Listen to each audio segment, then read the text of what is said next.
বাড়িতে যদি বাচ্চা থাকে তাহলে কিন্তু তারা কেক খেতে ভীষণই ভালোবাসে। তাই তাদেরকে বাইরে থেকে না কিনে দিয়ে বাড়িতে বানিয়ে দিলে হয় না। আর বাড়িতে যদি লোকজন আসে বা কোনো পার্টি হয় তাহলে কিন্তু আজকের রেসিপিটা একদম পারফেক্ট। বাই দ্য ওয়ে, আমি আপনাদের Trisha and welcome to my channel Trisha sister ট্রিটে। আর আজকে আমি বানাচ্ছি চকলেট কাপকেক। তাহলে চলুন শুরু করা যাক। এই চকলেট কাপকেক বানানোর জন্য আমি একটা বলে প্রথমে দুটো ডিম ফাটিয়ে নিচ্ছি। এবারে এর মধ্যে 1 কাপ চিনির গুঁড়ো দেবো 1 চামচ মতো ভ্যানিলা এসেন্স আর 1/4 কাপ মতো বাটার দিয়ে এগুলোকে ভালো করে আমাদের ফেটিয়ে নিতে হবে। যত ভালো করে আমরা এটাকে মেশাবো তত কিন্তু কেকটা আমাদের ফুলবে। এবার একটা অন্য বাটির মধ্যে আমি 2 কাপ মতো ময়দা দিয়ে দিচ্ছি, দেব 1/2 কাপ কোকো পাউডার, 1/2 চামচ বেকিং সোডা, 1 চামচ মতো বেকিং পাউডার, 1 চামচ মতো কফির পাউডার, 1 চামচ মতো আরও গুঁড়ো চিনি দিচ্ছি।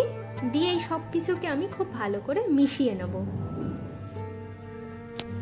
এবারে ডিমের ব্যাটারটা এই ময়দার ব্যাটারের মধ্যে আমি ঢেলে দেবো।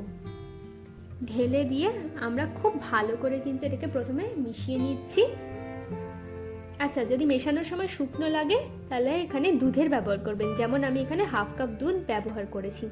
এবার এই সব কিছুকে খুব ভালো করে আমাদের এটাকে মিশিয়ে নিতে হবে। দেখুন আমাদের ব্যাটার কিন্তু একদম রেডি। আচ্ছা, আমি এখানে কাপকেকের এরকম ফয়েল কিনে নিয়েছি। এটা অনলাইন বা যে কোনো দোকানে অনায়াসে কিনতে পাওয়া যায়। এবার এর গায়ে আমি প্রথমে ভালো করে একটু তেল মাখিয়ে নিচ্ছি। তেল মাখানো হয়ে গেলে এর মধ্যে এইভাবে একটু ময়দা দিয়ে ভালো করে কাপটার চারিদিকে লাগিয়ে নিতে হবে। এতে কাপের মধ্যে কেকটা আটকে যায় না। এবার এর মধ্যে পরিমাণ মতো আমি কেকের ব্যাটার দিয়ে দেবো। একটা জিনিস খেয়াল রাখবেন, পুরো ভর্তি করে কেকের ব্যাটারটা দেবেন না, অল্প ওপরের দিকটা খালি রাখবেন।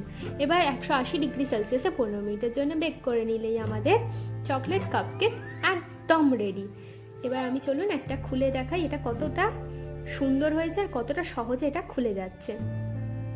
দেখুন এটা কত সহজে বেরিয়ে এলো আর এটা পুরো পারফেক্ট ভাবে তৈরিও হয়ে গেছে।